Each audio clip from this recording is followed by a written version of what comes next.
Divi grafiki vienā, jeb divas diagrammas vienā.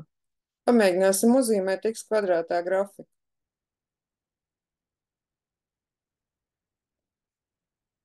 -10 būs x vērtība,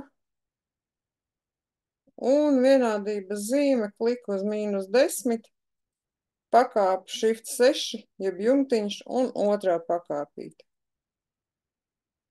Iezīmējam abas rindas un aiz aktīvā punkta novelkam, reku mums čuks priekšā, reku tagad ir līdz 10 aizvilkts. Vajadzētu kādu virsrakstu. Y ir x kvadrātā, bet kvadrātā uzreiz neizspīdinās kā pakāpe. Tas mums vēl jāpasaka. Fontam pilna izvēle, formats cels loks parādās un superskripti augšraksts. Tā, tagad vajadzētu uzzīmēt vēl arī x kubā grafiku. Vieglāk ir nokopēt un izlabot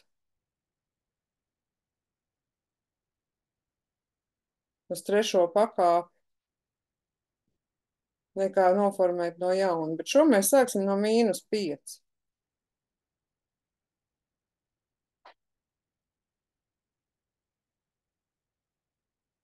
Iezīmējam abas rūtiņas, velkam uz leju līdz +5. Zīmējam pašus grafikus. Ieselektējam, iezīmējam. Visu kopā ar virsrakstu. Skatāmies ieteiktās. Nē, tās mums nepatīk. Mēs ņemsim XY skateru. Ar nepārtrauktu līniju. Viens grafiks. Tagad otru grafiku. Zīmējam atsevišķi, lai pēc tam varētu parādīt, kā viņas apvienot. XY skateru. Šoreiz ar punktiņiem uzzīmēsim. Divi dažādi grafiki. Kā viņus apvienot, lai būtu vienā? Ja nu reiz mums ir bijusi situācija, ka mums ir dažādi mērogi. Labā poga, pels poga, klika, kopija uz x kvadrāta diagrammu, paste.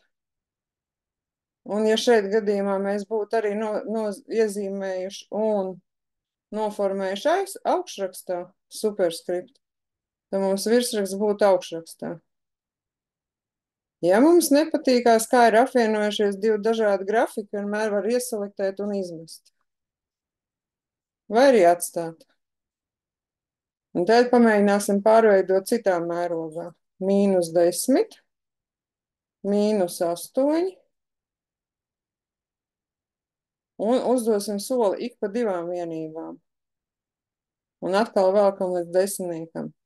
Un tagad x kvadrāta grafiks kļūst stipri plakanāks.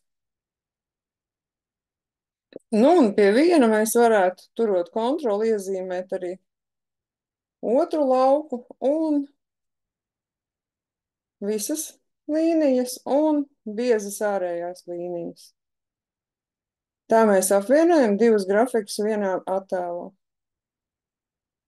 Bet varam arī pamēģināt sarežģītāk.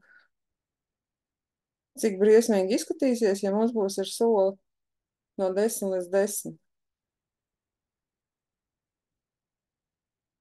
Jāiezīmē viss lauks līdz 10 un arī x vērtības līdz 10. Noķeram aktīvo punktu un aizvelkam līdz lejai. Divi grafiki vienā. Paldies par uzmanību!